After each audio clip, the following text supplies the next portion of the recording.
Mega power star Ram Charan ఈ కుర్ర hero తాజాగా వరుస పరాజయాలతో కాస్త ఇబ్బందుల్లో ఉన్నాడు.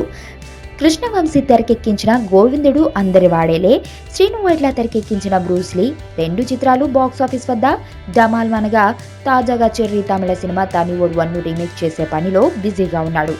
ఇదిలా ఉంటే ప్రస్తుతం పరిస్థితుల్లో ప్రయోగాత్మక చిత్రాలు చేసేందుకు హీరోలు ఇష్టపడుతున్నప్పటికీ అవి బాక్సాఫీస్ వద్ద కాస్త ఇబ్బందికర ఫలితాలు ఇస్తున్నాయి. దానికి ఉదాహరణ సర్దార్ గబ్బర్ సింగ్, సరైనోడు వంటి చిత్రాలు బాక్సాఫీస్ వద్ద మిక్స్ రిజల్ట్ని ఇవ్వడమే. అందుకే వీటన్నింటినీ దృష్టిలో పెట్టుకుని రామ్ చరణ్ తన తరువాత చిత్రానికి సంబంధించిన సెలక్షన్స్లోనూ పలు జాగ్రత్తలు తీసుకుంటున్నాడని టాక్.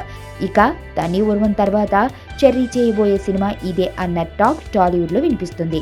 వివరాల్లోకి వెళితే చరణ్ హీరోగా దర్శకుడు సంపత్ నంది కాంబినేషన్లో గతంలో వచ్చిన రచ్చ బ్లాక్ బస్టర్ని అందుకుంది. ఇక ఆ చనువుతోనే సంపత్ చెర్రీ కోసం సరికొత్త కథను తయారు చేసినట్లు సమాచారం.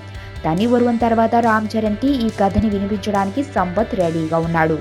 ఇటీవల చరణ్ను కలిసి ఓ లైన్ కూడా వినిపించాడు. చరణ్ సైతం ఆ లైన్ని డెవలప్ చేయాలని, త్వరలోనే మూవీని చేద్దామని సంపత్కి భరోసా ఇచ్చాడంట.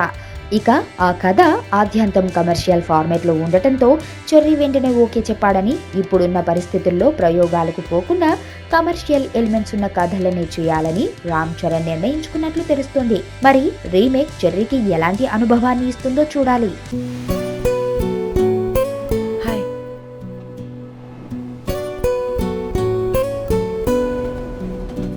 అనసూయ రామలింగం.